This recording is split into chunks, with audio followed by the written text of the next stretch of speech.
All right, so now we're going to fast forward to state. In the last 200 meters, that long home stretch that's just slightly downhill, I came up that slight hill before it goes down. I saw him and I was just like, this is my chance. Like, I remember talking about it in my documentary. Like, I legitimately did think that, like, whole monologue that I talked about of, like, you know, this is my chance. I don't want to wait for myself to become a senior for the race to be easier for me to be able to win. Like, I have a shot right now to take this home. And so I just sprinted as hard as I could. Welcome back to the Momentum Podcast, where we highlight and humanize athletes from overlooked sports. Today, we'll highlight Roseville High School senior and University of North Carolina Chapel Hill commit and Minnesota cross-country running double state champion Robert Mechura. On a very, very cold day in January, we kicked out the Momentum series, and Robert and I recorded the first episode in a park close to his home. We kicked it off by talking about what caused him to begin running way back in elementary school, including setting a school record. We then talked about Robert's experience at camp and his relationship with his teammates in Roseville. Then, we had a conversation about goal setting and how his approach to goal setting has changed a lot since he began running until now. Then we talked about a few of Robert's races that were influential in his very successful high school running career, before talking about why he chose UNC. Finally, we talked about filmmaking and what Robert's tips are for both young runners and young content creators.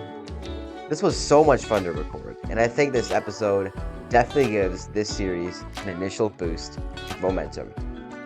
So sit back, relax, and open your mind. I'm Nate Unger, and this is the Momentum Podcast. Did you try any other sports besides running? Yeah, so I tried baseball. I think that was the first sport I ever did. Possibly soccer when I was really young. Hockey as well.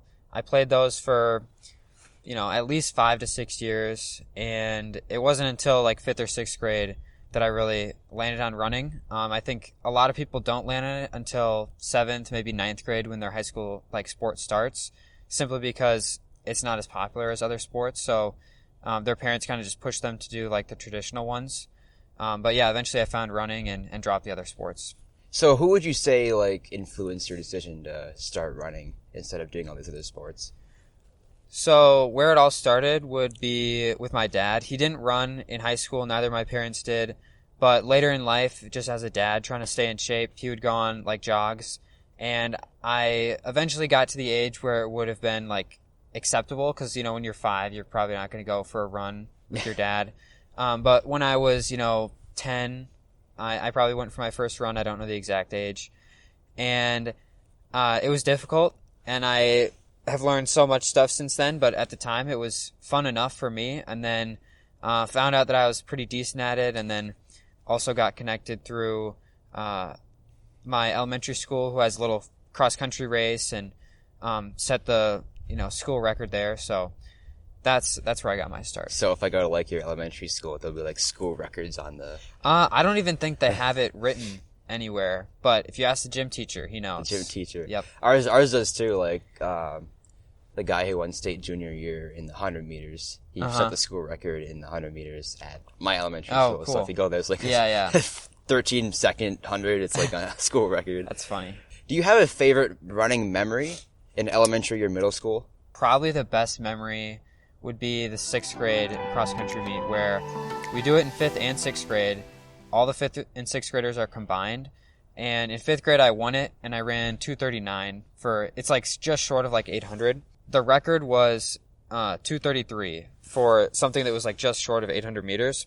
And when I was in 5th grade, I ran 2:39 and won it. So the next year was a really big goal of mine to get that record, because that was obviously my only shot to do it.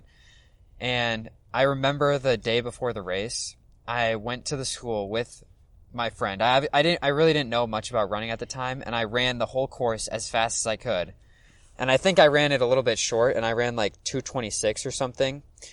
And just completely stupid thing to do, but it gave me a lot of confidence for the next day. And so then the next day I ran 2:30, and the cheering was just so loud, and it was a goal that I had been looking forward to. And it was really just the start of chasing goals in my running career. So would you say that that's the moment when you're this running thing could be a thing? Like, it separates it from the other sports, or would it be a different moment where you realize that, I want to continue doing this and continue to get better at this sport? I mean, I think that started back in 5th grade. Like, the day that we ran it in gym class, like, as a practice, as fast as we could to see, like, how close our times were. And I remember I ran 2:55, and the gym teacher was like, man, you could maybe get the record someday. And I think as soon as I, like, heard that, and as soon as I ran it in gym class before we even ran the meet in 5th grade, I just knew that I wanted to get better at it. And so ever since then, I've just continued to do that. It's insane, like, the influence of one person, like your gym teacher just being that guy Yeah. that encourages you, and now you are where you are right now. Yeah. What was the first year you went to cross-country camp? The first year that I went to that was 9th grade. Our coach doesn't let anyone younger than a freshman go to the camp just because it's intense. It's high miles. We used to do a lot more doubles than we do now. We've kind of mellowed it out so people don't get injured and stuff. I was planning on going in 8th grade, but it was kind of up in the air with COVID, and then it ended up getting canceled, so I didn't get to go. But yeah, I went for my 9th, 10th, 11th, 12th grade years. Cool. So going to camp and for the first time in 9th grade and kind of getting a feel for the high school team. Now, you'd run on the high school team throughout middle school, and you've kind of experienced that. But do you think going to camp made you closer to your teammates, or how did it affect your relationships with your teammates? Yeah, that is, I mean, Whitewater as a cross-country camp is really something special. Like, not only do you become closer with your own teammates, but you also become closer to kids from other schools because we do it with Mounds View and White Bear. But specifically with our own team, we do get really close, and it's funny because our assistant coach, Evie Ortel, who works with, like, our younger guys, like, she, for the last couple of years, has always had to, like, remind us, like, remember, when you guys get back, you need to remember you're a whole big team. Like, you need to include these middle schoolers, because I know it feels like you've gotten so close with this group of guys, but you got to, broaden your sights again. So yeah, it definitely does bring us really close. I would say in 9th grade, I was the only freshman that went that year. So it was a little hard to be super connected being a freshman with people that were mostly juniors and seniors. Like, there's just an age gap, and they have their own friends and, like, their own humor that I didn't understand at the time. But nonetheless, still a lot of good memories. And as I got older, definitely a great place to become close with your teammates.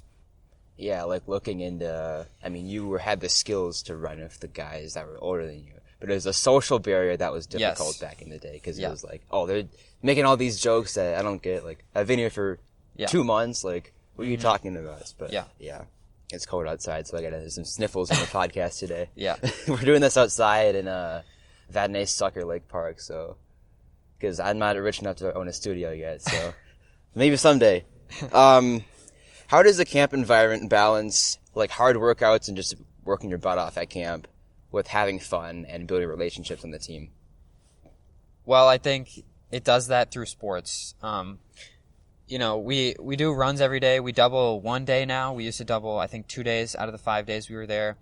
A lot of running.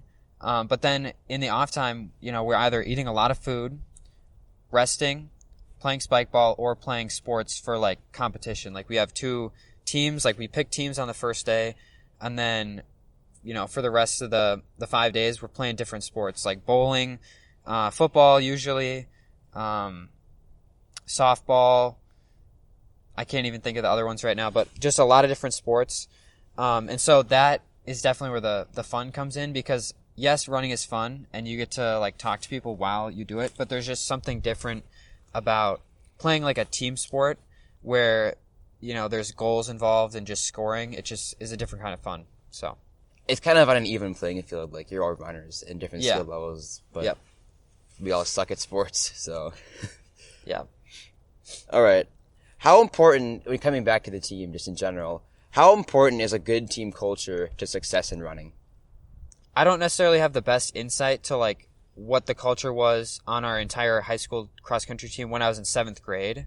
But from what I saw at the time, the culture is very different than it is now. So, like, back then, there was just a lot less care, I would say, about, like, everything in general. Like, people did what they were supposed to do, but there wasn't as much, like, intentionality and, like, trying to be the best they could and, like, trying to go to state. Like, at the time, we hadn't gone to state in like 10 years, and it didn't seem like the team was hungry to get back. But over the next few years, we definitely like fostered a culture where everyone was like, that was the goal the whole year, is trying to work together so that we can make it to state. And so it was really cool to see over time, like now there definitely is that culture of like putting in the work, the consistency and everything, because we want to be, in the past it was we want to go to state, and now it's we want to be a this place team, and each year we're trying to be better. Yeah, get better and better. Yeah, that makes sense. And what specific things did you do as an individual that helped build that team culture, or as a team that helped build that team culture? Yeah, well, I think the biggest thing is accountability. Like, we use humor a lot in, I would say, a healthy way. Like, we joke around about, like, I feel like you can't end up putting this in the reel, but we use the words like, mom ain't raised no a lot, like, stuff like that. Like, when someone doesn't want to do something, we kind of give them some crap for it, and just like, not in like a bullying way or a mean way. It's like, no, we want to raise you to a higher level. Like, we want you to be putting in the work to help this team. So I would say the biggest thing is just words, and then like leadership, where like, this is what we're doing, like coming up with a plan, and like, I'm like telling guys, okay, I want us to, get in the weight room. Like, we'll organize this, or someone else will like talk to the person and make sure we can get in here 2 times a week, every single week, and then doing these things outside of practice, and just making it really easy for people to come to practice and meet at different times. So I would say through being a captain, and then just making sure we're keeping each other accountable, is how we did that. How does going to the weight room help improve your team culture? There's obviously an element of weights in there, like different weights that you're lifting and different exercises. And, we kind of continue that accountability, like humor with each other, of like pretending like, I'll stand here, but I know you don't need a spot because like you got it easily, like stuff like that. Like, we just, kind of build up this like fake confidence, and just like, we got this, like we can do this type thing. And it helps us, lift heavier. And then in the coming days, we like deal with our soreness and just like pretend it's not there, to kind of push through and just get better. Because like cross country athletes are not known for their strength. Yeah. To be frank. Like go on the side, like go on the street, ask anybody, and tell them like cross country runners go to the weight room. They wouldn't believe you, because it's just not like a thing. I mean, a lot of teams don't, but that's something. When we were bad, we didn't go to the weight room, and over time we've emphasized it more for sure, and we've gotten better. So yeah. How would you approach goal setting in the beginning of your running career versus approaching goal setting now? Yeah, I think the relationship I have with goal setting is ever changing. When I was younger, it was definitely time based. Like, for my age, I didn't have a ton of competition, and I was either like the best one there, or like there's these people 4 years older than me that just, I have no chance against them. And so I just used times a lot to see how I measured up against other people, so that I could see like one day, like where could I be when all these people have graduated and I'm older and whatnot. But then over time, like I got better, and I was starting to reach, the top of the state's like distance running, like competition. And then it became, I want to win this. I want to place, this number at this meet. But then now again, like I would say the relationship is like once again different, because in track, like I've really de-emphasized times this cross country season, and my goals became, I want to go to these national meets and get these placements. But in track, I'm not going to have a ton of really good competition a lot of the year, so times are what I'm going to have to chase. And so I think it's kind of a balancing act of like what makes sense at the time, whether you're chasing placement or you're chasing time, because at the end of the day, they do both matter. Yeah. But you mentioned also in your documentary that you view these goals as more as limits.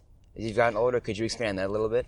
Yeah, so what I was talking about with that is like, I have gotten a bit looser with my goals over time. And like the main point of that is because I don't want to put limits on myself. Like, you really never know what you can do. And the interesting thing is in my junior year, I feel like that worked out really well for me because I exceeded those limits. But when I didn't explicitly say like, I want to win like a national title or anything in cross country, I feel like I almost didn't believe I could, and I was kind of just vague with what my actual goals were when I got to the meets, and I feel like that almost might have like hindered me when I got there. So it's goal setting is honestly, as I get older, it's become like oddly difficult. But I think there is an element of like, yes, you want to meet your goals and make them like hard to achieve, but still achievable. But sometimes you need to leave a little room for like exceeding expectations, or like exceeding like uncertainty stuff too. Like, yeah, it's cross country, it's track, anything can happen. Yeah, you know, or a shoe could fly. It's foreshadowing. Or it could be rainy, also foreshadowing. Or anything can happen. You could the racing style could be different. It could be tactical. It could be just like beat the crap out of the race. Like, yeah. So goals are hard to set, especially in a sport like running. And like, I know a lot of colleges look at times and places and it's like, yeah, but there's a lot more nuance than it is that. Like, yes, it's easier to do that with cross country than other sports, but I feel like there's also an element of uncertainty. Yeah, for sure. It's like when people run NXR to get a fast time for college. Yeah, I know what you mean. So how do you handle pressure and anxiety to do well before races? As I've gotten older, I think it's definitely gotten harder because you just like feel a little bit more pressure. But I would say that writing things down, talking to people about it, it's definitely been a good thing. Like, I guess those two methods remind me of like therapy, which I guess is like kind of what that would be. Like, you need to deal with your problems sometimes. But it definitely is like, I don't have it all figured out for sure. It definitely is hard. And when I get to college, like, it's definitely something I'm going to continue to work on. For sure, yeah. State, 2022, what was going through your mind? Well, our team was at the state meet that year. The year before, we had gone for the first time in, a lot of years. So obviously we had big team goals, and in order to help the team, I wanted to get top 10 in the state as a sophomore, which I thought was going to be a struggle. I was 21st as a freshman, but a lot of people were returning, a lot of top guys. And so that was really just my focus, was get close to the front and then just battle from there. So what happened? Well, at about probably just after the mile, I was going around a turn and someone, kind of cut in front of me. They didn't really have that much space, so I had to do a little bit of a half step, like stutter step I had to do a little bit of a stutter step so that I wouldn't run into that person, which then caused the person behind me, who wasn't expecting that, to step on my heel, made my shoe loose. I thought, okay, that's not great, but it is what it is. It's fine. If I end up losing it, it's like, okay. So over the next 30 seconds, I was trying to keep the shoe on, and it was just slowly getting looser and looser and looser. And then finally I was like, okay, I got to let it go.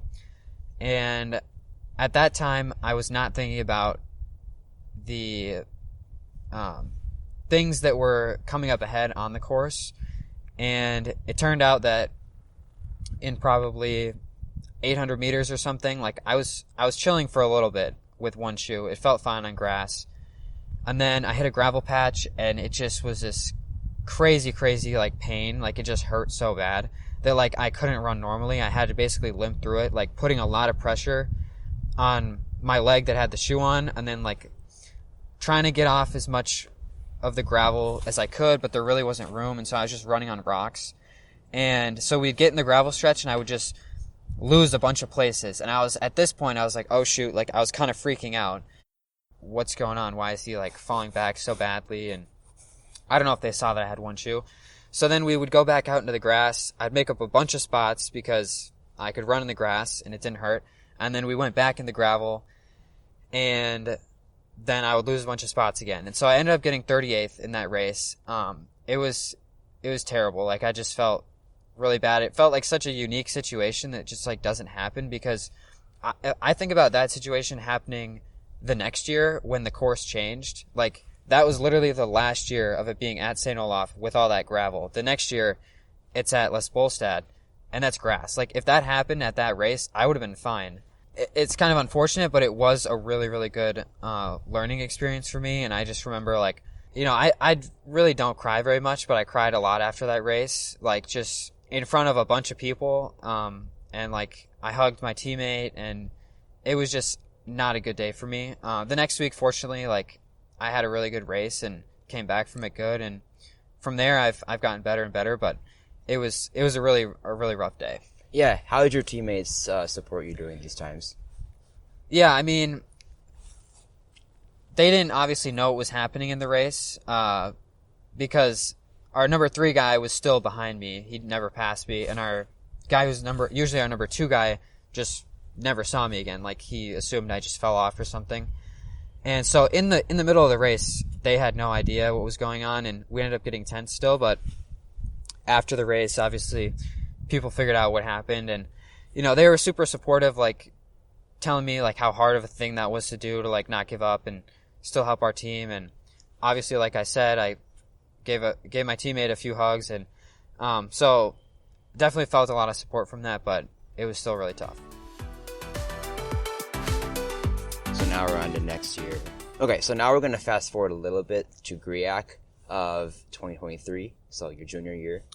Yep. So you're running in that race with Sam and Clay Shively, right? Yep. So how did that go with those two people? Yeah, that race was a special one for sure. After having a good sophomore year and a lot of those seniors that beat me at track were graduating, I knew that I had a shot to do something special, and Sam was really the only guy that I had my sights set on at the time. That whole season I was ranked number 2 in the state, and so obviously going up against him and a lot of other guys from different states like Kansas at the time, Clay Shively, and then I think Sam Ferguson was in there. A lot of really, really good runners. Manny Putz was in there, even though he was coming back from an injury. So that race, I mean, one of the most stacked races I think I've ever run in, and it hurt really bad. Like, we went out quick, and I'm really glad, because since then I've actually struggled with going out too slow and too conservative and then not having enough time to make it up. But I'm really proud of how in that race, like, I was conservative, but I got out hard at the same time and found myself at the front when I needed to be. And Clay actually ran that race a little more conservative and came out on top. But that race was one of the most painful ones I've ever run. And all 3 of us went under the previous course record. And yeah, I mean, I left that race super happy with the result, even though I got 3rd, which was also a little bit disappointing. But looking back, super happy with that, especially given that in my senior year, I couldn't even run faster than I did my junior year at the course. So was Sam and who else that beat you at GRIAC? Clay Shively. Oh, Clay Shively won. Right. Cool. Okay. All right, so now we're going to fast forward to state. Now you're coming into it this time. Sam had beat you at GRIAC, so what were you thinking going into state? I mean, I knew we were really close. Like, I was watching his times all year when we raced head-to-head. He beat me by, I think, 3 seconds, 2.5 seconds maybe. It was super, super close. And I also knew that he beat me by that much because Clay made his move, and since Sam was in better fitness at the time, he was able to like pull Sam ahead along, and I wasn't able to hang with him, and I knew that at state there was going to be no Clay Shively to pull him ahead. He was going to have to do the work himself. And so I think he knew that he was probably in better shape than me, and so he just wanted to like really open the race up in the middle and just drop me, which he actually did. So through the first like 2 miles, we were together. He made a big move right after the first mile, which separated everyone except him and I. And then, you know, over that last mile, he just slowly started getting a gap, and I was trying my best to stick on him, and I just couldn't. And I want to say the gap was like 8 seconds at one point. Like, it was a big gap towards the end. I don't even know how I made that up, but in the last 200 meters, that long home stretch that's just slightly downhill, I came up that slight hill before it goes down. I saw him, and I was just like, this is my chance. Like, I remember talking about it in my documentary. Like, I legitimately did think that, like, whole monologue that I talked about of, like, you know, this is my chance. I don't want to wait for myself to become a senior for the race to be easier for me to be able to win. Like, I have a shot right now to take this home. And so I just sprinted as hard as I could. I don't know if I've felt that sort of pain that I felt since then while sprinting. It was a crazy amount of pain. And, you know, obviously I ended up passing him, and I threw up after that race, which I don't usually do, and I think that's a sign of just how hard I went. So super, super rewarding race, because I legitimately was unsure, especially like with 800 left. I was like, man, like, he might have this. Like, But, I'm really glad that I didn't give up. Yeah, and it was insane to watch live as a spectator. Like, it was like 50 meters to go when you passed him. Yeah. I was hawking him down. You were hawking him down, as they say. So you've gone, you're no stranger to national meets. You went to Nike Outdoor Nationals 8th grade, 10th grade, 11th grade. So do you think, as this is the third time you went, is this any different from before? Do you feel like there's a difference this year compared to other years, or would you say it's kind of the same experience? Well, I think it was different because a lot of the kids that were running in that meet, I knew now. In 10th grade, I hadn't been to any national meets, but in 11th grade, I obviously went to NXN, raced against a bunch of guys, especially West Coast guys that do NXN. They also do, Nike Outdoor Nationals and stuff. So I kind of had a better idea of my competition, and getting 5th the year before, I was like, well, maybe I have a chance this year to get the win. I think another way that things kind of changed is the race in 10th grade was perfectly set up for me to run the time I needed to run. But then in 11th grade, it was set up exactly in the same way, but I'm faster and I wanted to run a faster time. And so the fact that it was tactical in the beginning really didn't help me. And that actually ended up slowing my time down at the end and benefiting Evan Noonan, who has an amazing kick, benefiting him in the end by, letting him use his kick and just demolish us at the end. So things definitely did change year by year. And if I decide to do Nike Outdoor Nationals again, it was a good learning experience for how things change like that. All right, 2024 NXR. Once again, you have Juan and Manny. So how did that play out? And I didn't go out very smart in that race. It ended up going okay, but I wanted to run faster than I did. I wanted to place better than I did. But after the race, I just tried to look past it and be like, well, check the box. I get qualified. Nobody cares how you did at the regional when you get to nationals. And that's kind of just the mindset I used. Cool. So nationals is rating again. Expected at this point in time. But what was different in this race compared to last year, taking of what you learned from last year? Yeah, I think I had a huge emphasis on getting out fast enough because I hadn't done that at NXR, and I was kind of just worried that was going to happen to me at nationals like it did the year before, where I just got stuck behind a bunch of people. And so, I was doing workouts, going out super fast, doing, a quick rep, and then locking into 5K pace. And I think that helped me, but at the end of the day, it's you have one shot to do what you're supposed to do. And I went out fast. It felt like it was the fastest I could go, but I was still a ways back. I wasn't up at the front like I should have been. And instead of being in 113th at the K, this year I was 52nd, I think. So much better, worked my way up.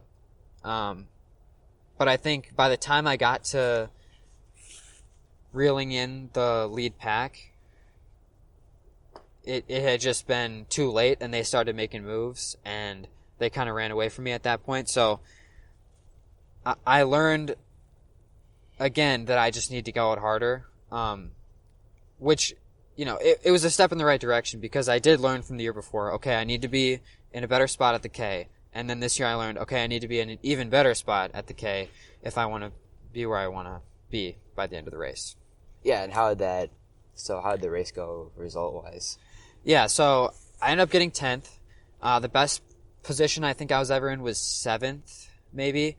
There was a lead pack of 6 guys, then a gap, and at one point I was leading that chase pack. So it was kind of unfortunate because I was kind of just, not to sound like it was this hard thing for me to do and other people just used me, but I was doing a lot of the leading work at this point, trying to reel them in, and people were just sitting on me. And it was kind of oh crap, it was before 4K, and I was like, oh crap, I can see the lead. I gotta do everything I can to get to the front. This is what I've been dreaming of for 5 years, 6 years. And unfortunately I just couldn't do it. And then some other guys, they were sitting on me, outkicked me, Evan Noonan with his insane kick. He, someone was like, all right, Evan, use that kick. And he just went right by me with 600 left. And he ended up getting 5th. And which just shows the insane kick that he has. And I ended up catching someone from the lead pack, but then some other guys that were sitting on me caught me. So overall, I got 10th. And it was kind of this weird thing of like, at the end of the day, I kind of was happy with it, which maybe shows that I didn't have the full self-belief that I could have won by the fact that I was happy with 10th. You know, if I'm happy, I'm not going to try and make myself not happy about that. Like, I want to have, it's a lesson about self-belief and where my mindset needs to be. But at the same time, I am happy with how I did in that race, especially given how I ended up doing at Foot Locker later. Yeah, so now we're at the present day. At this time, we're in January of 2025, so you haven't had your track season yet. So what would you say what are you looking for this track season? Just not even just results, but just generally, like, how do you want to close out your last semester as a Roseville high school student and athlete? Yeah, I mean, when you put it like that, obviously I want to enjoy all the moments I have with my teammates because, you know, every day going in the locker room and talking to people, joking around on runs, like, it's something that is going to happen in college. Like, I will make friends, but there are different people. Like, these are relationships that I'm going to have with a lot of people for the rest of my life. But I'm also at the same time not going to see them as much in the rest of my life as I am every day getting to run with them. And so, you know, I want to cherish those moments, but I also want to run some fast times. I think I want to prioritize weather a little bit more. Like, if it's a good day, if there's no wind, if it's a good temperature, like, let's go for it. Because last year I was trying to pick the days ahead of time, and then the weather didn't cooperate, and then I lost my opportunities to run fast. And another big thing for me is being injury-free. I don't want to have, like, these imbalances or, like, aches and pains going into college because I need to be ready to try and contribute to that team right away. And I can't be getting injured, like, in my first season. I really just want to stay healthy, slowly be able to increase my miles. And so that's something I've really been working on. I was working on it in cross country, but it's an even bigger emphasis this winter of just strength, getting stronger, getting rid of weaknesses. Because you always hear the story about the runner that runs their butt off in high school, goes to college, boom, they're injured. Yeah. So it's like, now they're kind of like this, not dead weight, but like, now they got to rehabilitate them while also trying to do your college goals, which, and then having to transition to college was already a tough experience for anybody, let alone a student athlete. So yeah, it's very important for sure. So if you could relive any moment from your running career so far, what would it be?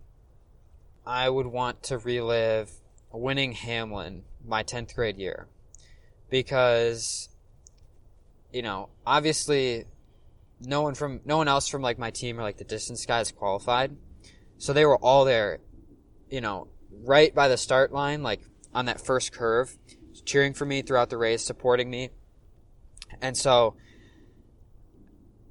especially with like, I just loved the confidence that I had at the time of not even worrying about the fact that I led most of that race. Like now it's like, oh man, like should I be leading? Should I not? Like I just did it. And then when someone made a move, I just stuck with them and then I just kicked at a time that I probably wouldn't kick from now. And I kind of just did whatever I felt like doing and it worked out really well. And I just had so much like joy and like surprise after that race. And my teammates were all so happy for me. So I love to relive that. So you went with UNC in the end of it. What specifically set UNC apart from the other colleges that you visited?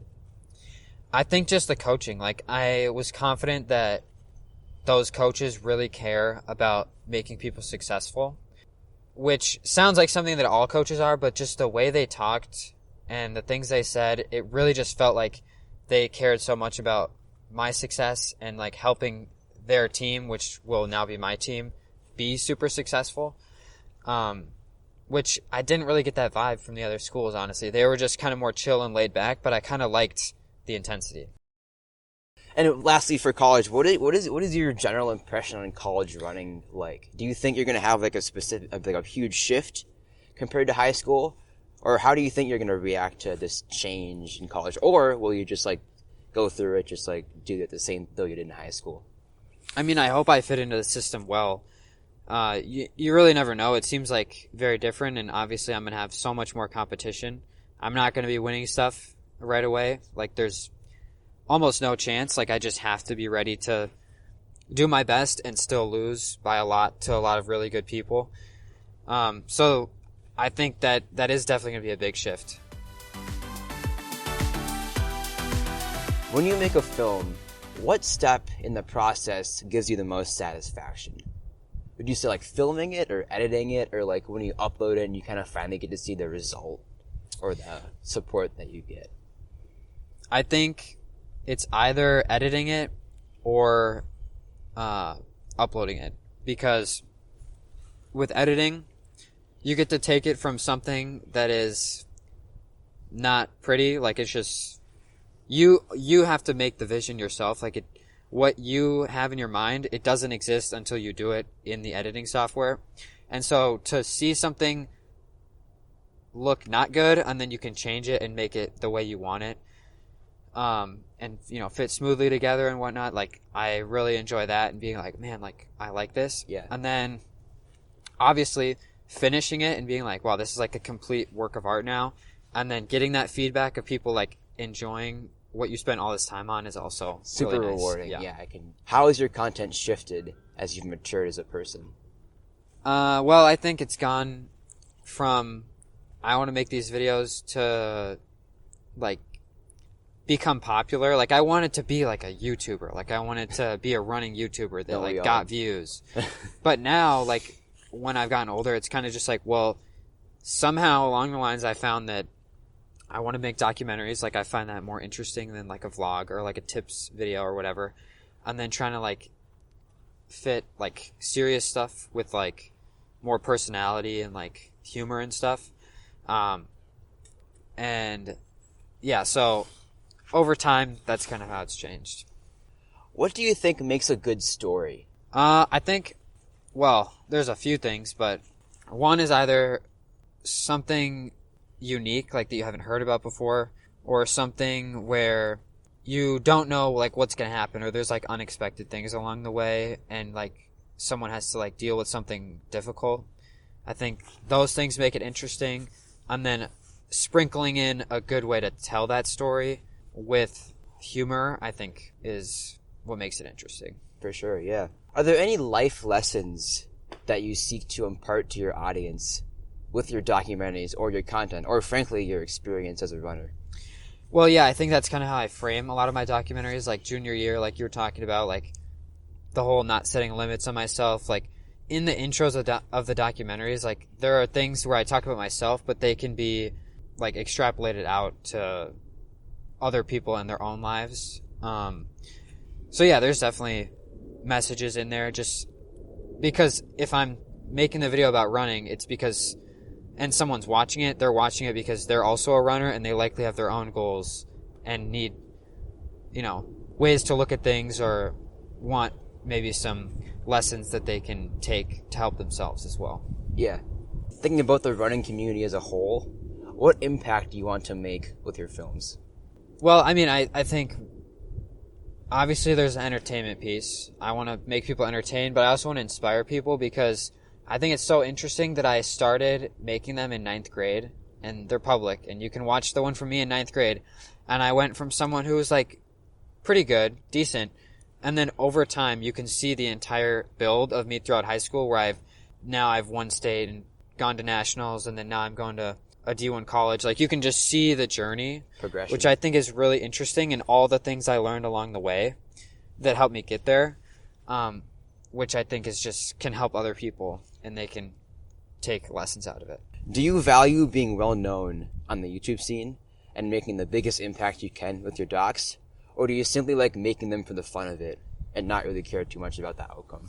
I think it's a mix of both, because I want people to watch them, and like as I've gotten some success, I want to continue to get like more success with each one, because I feel like I put more effort into it, and I like am more intentional about things, and I feel like that should correlate to more viewers. But at the end of the day, I only do it because I like doing it. So yeah. Burnout, both in running and filmmaking. How have you dealt with burnout as you've grown older as an athlete? I mean, there's been times in my YouTube channel where I felt burnt out and I like wanted to quit. One of them possibly being right now. And I think sometimes you just have to take a step back and figure out whether it's something you really want to do.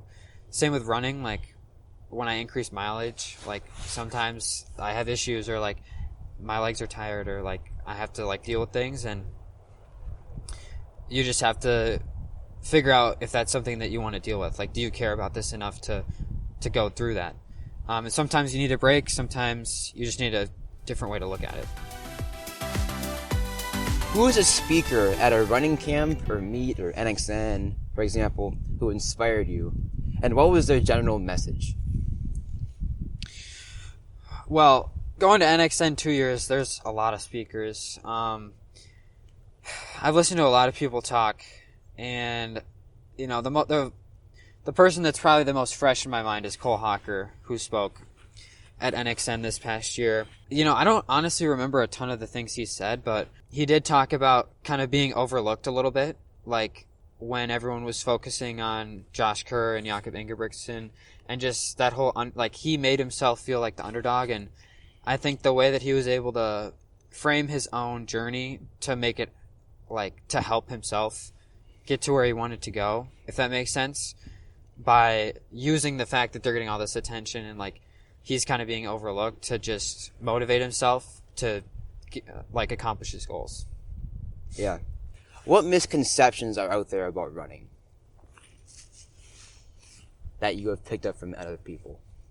I think one that I see, like whenever there's like a video of like a famous football player like sprinting, and then there's like an actual sprinter sprinting, like people try and compare them. And I think a lot of people just think that running is really easy just because it looks simple, but there's so much more to it, and it really is like very difficult and it's complex. I think when you're good, it looks easy. Yeah. Like going to NCAAs.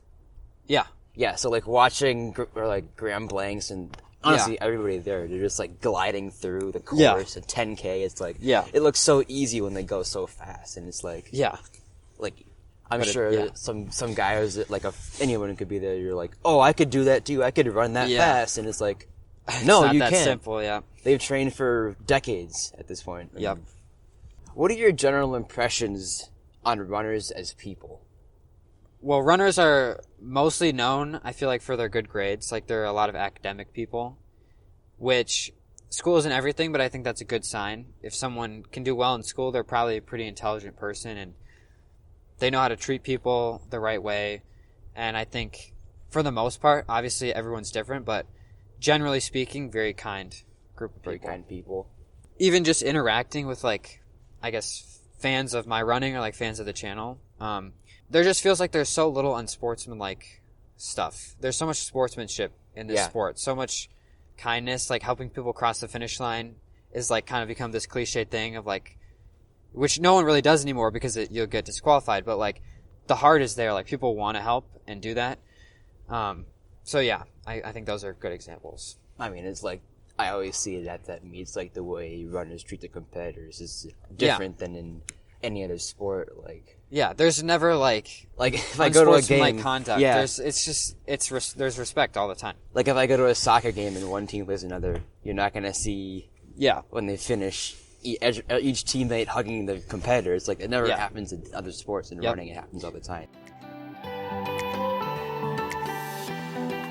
So, as you tend to get better at running and you tend to get more traction and have more people follow you and your story, you have a bigger responsibility and to represent yourself well as a Minnesotan, or a Roseville graduate, and a UNC Tar Heel, and just as a runner in general. So how do you plan to represent all these identities in the best way you possibly can? In other words, what legacy do you want to leave on the running world when all is said and done? Yeah, well, I think, in 10th grade, when I was getting better and getting some attention, I kind of wanted to take a little bit of like the arrogant side and be like, wow, like make people think I was cool. But like as I've gotten even better still, it's like I realized that being more popular and getting more attention, like it means I need to do the exact opposite of that, and I just need to be like my real self. And I think the best thing is like sharing the struggles you have and like the lessons that you learn because that will in turn help other people. Because that's all you can do. At the end of every episode, I like to ask my guests the same 3 questions. And for you, it's going to be 4 because there's an extra filmmaking piece to it. So, number 1, how do you take care of your mental health outside of running? This kind of ties into how I was dealing with my anxiety before NXR. And I think the biggest thing is writing things down and talking to people. Like, you can't always just keep it inside, because telling people can, sometimes just saying something in general can make it better. But also, if you say something, other people can then give their thoughts and, like, help you work through things. Yeah. Cool. Describe the Roseville boys cross-country team in 3 words. I don't want to use boring words, but fun has got to be one of them. I'd say dedicated, and I would say caring. Cool. Because, everyone cares about each other. There's a big community on the team that Yeah. I think you've done a great job in helping to bring into the team as you've advanced through the ranks. What advice would you like to give to young athletes? I think the biggest thing would be never be afraid to stop learning. Never believe that you know everything. Because as you get older, you just inevitably you'll learn things, but you want to be actively seeking out how you can educate yourself, especially if it's something you care about. With running, in order to get better, you need to know how to get better. It's not really that simple once you start to get better and better. There are just things you need to research. So never be afraid to stop learning, and just make sure that if this is something you really care about, you have to be consistent, because if it is something you care about, one day you will regret not doing what you knew you were supposed to do at the time. Because you can't control what other people are doing in the situations that other people are in, but you can control how you react and how you act day to day. And then the last question might be the exact same response, but what advice would you like to give to new filmmakers or content creators? Well, I think the cliche answer to that is just start, because a lot of people like to have the best things and they like to know everything before they start, but the reality is you have to start to get better. You have to fail or try things that don't get any views, but they help teach you how to be better. The only reason that I can make what I think are cool documentaries is because I made hundreds of videos before that weren't very good, or that were on their way to getting better. And it just takes time. You need the more you do something, the better you get at it. So you have to start. Yeah, it's the way it is. Yep. Yeah. Thank you very much, Robert. Congrats on a great cross-country season this year, and good luck at UNC. Thank you. This was a very strong start to the Momentum podcast, and Robert set the tone very well for all the future guests that will come to the podcast. After every episode, I will share 3 things that I took away from our conversation together. So, for Robert specifically, here are the 3 takeaways that I took. Number 1, through long run talks and playing sports at camp, Roseville clearly has a strong sense on the team of supporting each other and lifting each other up.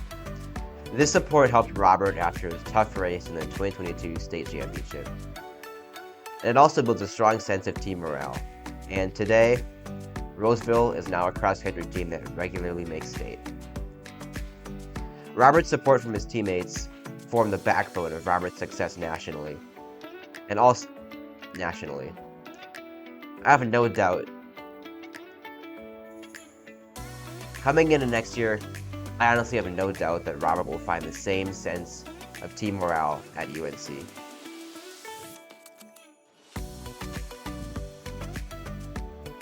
Number 2, goal setting is very important, but it can be very tough to do in cross country. Robert stressed the importance of setting reachable goals and using them to push yourself to achieve them, but also being kind to yourself and accounting for unpredictable stuff like losing your shoe or rain on the course. Robert's goal-setting mindset changed plenty of times, even after going to national meets and doing very well there, and I have no doubt that college would have an even more significant further impact on Robert's approach to goal setting. Number 3, filmmaking and in general content creation is not for the faint of heart. The way to success is complicated, but there is one thing you must do to succeed. You just have to get started and make really, really crappy content over and over and over until you get better. I'm Nate Unger, and this was Robert Mechura. Let's all thank him for his time and wish him good luck on his final high school track season and in his collegiate journey and beyond. Thank you for listening to the Momentum Podcast. Chase your dreams, be kind to each other, and keep an open mind.